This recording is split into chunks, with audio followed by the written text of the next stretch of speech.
Аскар мырза, тоолордун койну сонун жери. Көп келесизби ушул тоого? Эми тоого келгеним морекил 12 каминди алып, ошонун баарын оңдоп, морекил кыргыз боз үйүн Ташкулбайка көз салып, суунун жээгин кеңейтип, коостоп, эл келгенде ушул жерде бир эстетикалык жакшы бир эс алуу болуп, бала бакырасы менен, жора жолдоштору менен дегендей. Анан тоонун аурасы өзүнчө башкача да, туурабы? Абасы да таза. Мына булуттар да жакын, күн ичинде жылдыздар да жакын, ай жакын. Морекил тоолордун үстүнөн булуттар жылып бараткан ал өзгөчө да, тигил өрөөндөн караганда тоонун астынан баягы булуттар жылып аткандачы. Бул өзүнчө берекет да, просто кайф. Ооба, мен да жанымдан бери кечке карадым. Анан ошо тоодо жылып аткандай болуп көрүнөт, баягы булуттар жылынгандачы. Анан биякта суунун баягы үнүн угуп коюп, анан бир кыялдансаң, сонун баягы эмелер, идеялар келет. Жашагым келет. Керемет да. Аскар ага, сиз кыялдарыңыздын баары эле орундалдыбы я? Кыялдар эч качан баары оңолбойт, бирок кыялдануунун баягы эмесин коюш керек да, максимальный планкасын коюп, өтө кандай планканы өйдөрөөк койсоң ошончолук баягы чоң баягы жетишкендиктерге жетесиң. Майда планка койсоң, майда жапыс планка дейдичи, бийик планка, жапыс планка. Ошол планкаларга жеткенден кийин эми баягы планкалар кете бересиң да, ийне менен кудук каскандай да ар бир планка. Сиз азыр Кыргызстандагы эң бай адам катары эсептелинесиз да. Анан байлар деген ушундай бактылуу болуш керек деп ойлошот. Кайгысы жок болуш керек, жыргал жашоодо жашайт болуш керек деп ойлойт. Бул сөзүңө мен жанагы эле известный фразаны айтайын: богатые тоже плачут. Еще как плачут, потому что Акча баарына эле даба боло бербейт бекен. Даба болбойт. Стив Джобс айткандай, акча менен баардыгын сатып ала албайсың. Акчаны сүйүүнү баягы эң баягы красота бул сүйүү да. Сүйүүнү акча менен сатып ала албайсың. Сүйүүнү баягы бир ооруп, бир чалдыгып калсаң, аны акчага сатып ала албайсың. Бактыны дагы баягы эме бир өзүнчө бир деңгээлге жеткирет, бактылуу деген бир эмече. Бирок баягы акча менен баягы бактынын баягы эмесине, туу чокусуна жете албайсың дегендей да. Жашоодо көп сүйдүңүзбү? Iya. Жашоодо көп сүйдүңүзбү? Жашоодо биринчи сүйүүм, үйлөнгөнүм Гүлмира Сулаймановна. Биринчи сүйүү. Анан мени сүйгөндөр көп. Ошол. Сүйүлгөн жакшы багай. Сүйгөн жакшы ба? Сүйүлгөн эме ал. Кыйын ал деген, баягы талашка каласың. Сүйүлгөнбү? Сүйүлгөн кыйынбы? Сүйүлгөн талаш, анан жөнүнө болбогон жерден да, на ровном месте баягы проблемалар боло берет да. А зачем это вот? Ошон үчүн. Балдарыңызга татыктуу ата боло алдыңызбы? Кандай деп ойлойсуз? Кудайга шүгүр, мынакей 6 балам бар азыр. Экөө чоңойду, үйлөнүштү. Кудайга шүгүр, баягы мындай замечание жок. Мындай социумдандычы, коомдон. Туура мындай келетишат, ашап келебиз, жасай элек дегендей. Кудайга тобо. Көкүрөңүздөгү көксөп жүрүп жетпей калган нерселериңиз болдубу агай жашоодо? Ой, анысы кантип анан кийин жашоо анда кызыксыз болуп калбайбы? Бирок баягы реальный болуш керек да. Анан кийин реалиядан кетип, анан реалия эмеге алып келет да, реалиядан уже почва кете баштаса, эмеге кетет, жанагы алчыныштыкка кетет.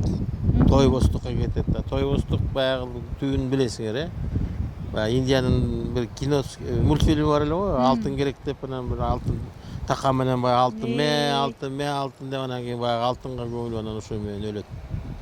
Ошон үчүн алтын байлыктын бир чегине жетип, анан кийин ошол калган тапкандарыңды элге жумшасаң, канча көбүрөөк элди бактылуу кылсаң, ошол мен ойлойм, ошол байлыктын ошол бактылуу болгону, байлыктын ээсинин бактылуу болгону деп ошо туура го дейм. Көкүрөк топук болуш керекпи бай болуш үчүн? Көпүрөөк обязательно. Мен дагы ошо ойлойм, баягы топук көкүрөгү топуктар бай болот го депчи. А эгер топук эмес, жанагы тойбогондор анан аягы кыйын болот, бүтөт экен, көзүбүз эле жетип атат, тарыхта эле көрсөтүлөт. Канча китеп чыккан ал жөнүндө жазылган, мынакей дүйнө немесин карап көрсөң, тарыхын карап көрсөң, байлардын тарыхын, успешный адамдардын тарыхын, жанагындай успешный болбой калгандардын тарыхын карасаң, ошо жана сенин сурооңо жооп аласың да. Ошон үчүн мен ойлойм, ошо топук адам, кеңпейил адамдар ошончолук ырыскка келип турат го дейм, ошондой. Дөлөттү көтөрө билиш керек болуш керек агай. Дөлөттү, эми дөөлөт деген бул байлык менен бийлик да. Ооба, Анан сизде ошо мындай байлык болду эле менен- жылдыз оорусу менен ооруп кейреңдеп кетүү. Эми аны элди силер айткыла. эсептебей калуу. Аны силер айткыла, аны мен эми айткандан Жөнөкөй элесиз го? Я. Жөнөкөй элесиз Эми өзүң аны айтсаң болот, аны башкалардан сурагына аны. Эл сизди кандай баалайт? Эл эми сен эмеде жүрөсүң, соцсетте жүрөсүң. Ошол жактан эмес анализде да баамдап дегендей. А бирок баягы 5 кол тең эмес экен да баягы. Идеальный нерседен деле баягы жумурткадан баягы кыр чыгарып, бир эме недостаток истегендер бир мына 100% алсак, бир 10% тескери тетири кеткендер бар экен дейм. Аны бар идеальный баягы эчтеке жок экенин. Ошол адамдардын да арасында идеальный баягы мына туура баягы Кудай бизди жакшы нерсеге жараткан да. Бирок ошонун жанына бир шайтан коюп койгон да. Анан ошо шайтанга аскарылгандар анан ошо туура нерсени дагы шайтанга аскарылып, башка нерселерди баягы туура эмес нерселерди сүйлөй берет экен. Мындайча айтканда келжирей берет экен да. Эле эмне дейт? Агай, турмуш сизди тарбияладыбы я? Чоңойдуңуз, турмуш чоңойтту? Турмуш тарбиялайт, аябай эле тарбиялайт. Бирок ошо канча тарбияласа делечи, баары бир жанагындай бир ошибкалардан адам никогда не застрахован. Адам жаңылыш керек да, жакшы да. Жаңылганың бул сабак болуш керек. Тажрыйбада. Анан жаңылбаш үчүн башкалардын жаңылганынан сабак алыш керек да. Агай, көп жыгылдыңызбы турмушта? Эми өтө эле баягы жыгылдым дегенден алысмын. Мага Кудайга шүгүр, Кудайга ыраазымын 1000 мертебе. Ошол мени Кудай сактап келеатканын айтышым керек да. Кудайга ыраазымын 1000 мертебе. Ошол сактап келеатат.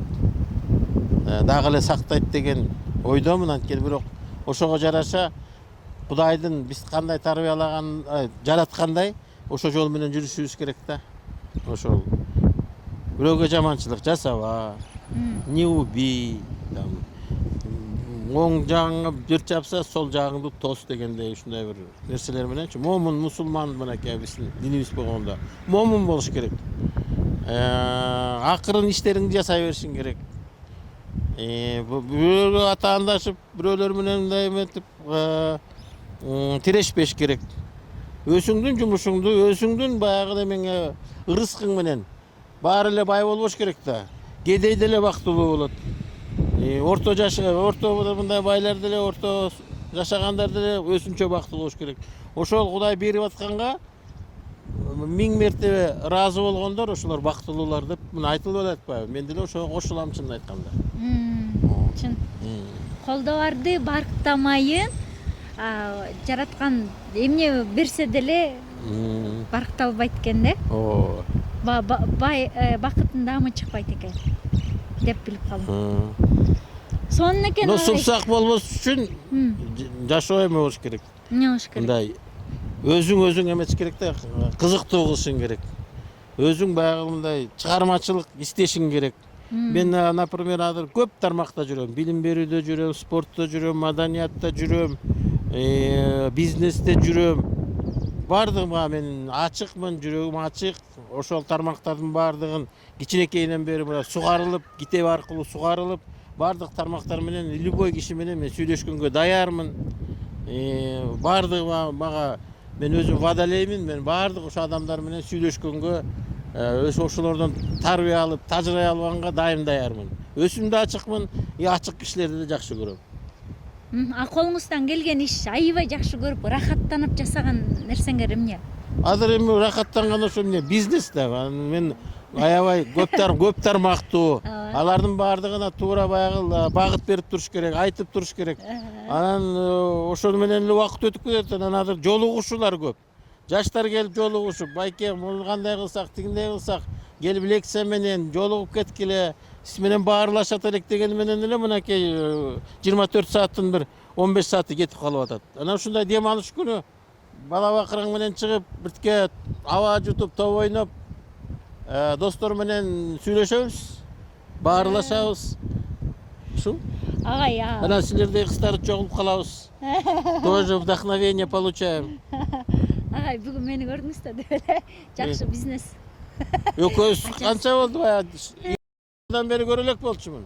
Ооба агай. Эмеге кеткенсиңер, Лондонго бара албай, Египетке кеткенсиңер, Ооба. Сон болгон агай. Египетке барып келбей, мындай базарлык алып келип, мындай байке, момундай. Келбедик белек агай. Анан келип кеткенсиңер, Ооба. Унутуп бараттырмын. Доолай албай калдыңыз. Дагы агай сүйлөп бериңизчи. Гүлзат менен жолугуп атасыңарбы? Гүлзат менен ооба, жолугуп эле атабыз. Ал сиз эмнеге Гүлзатка өкүл атап алып калдыңыз?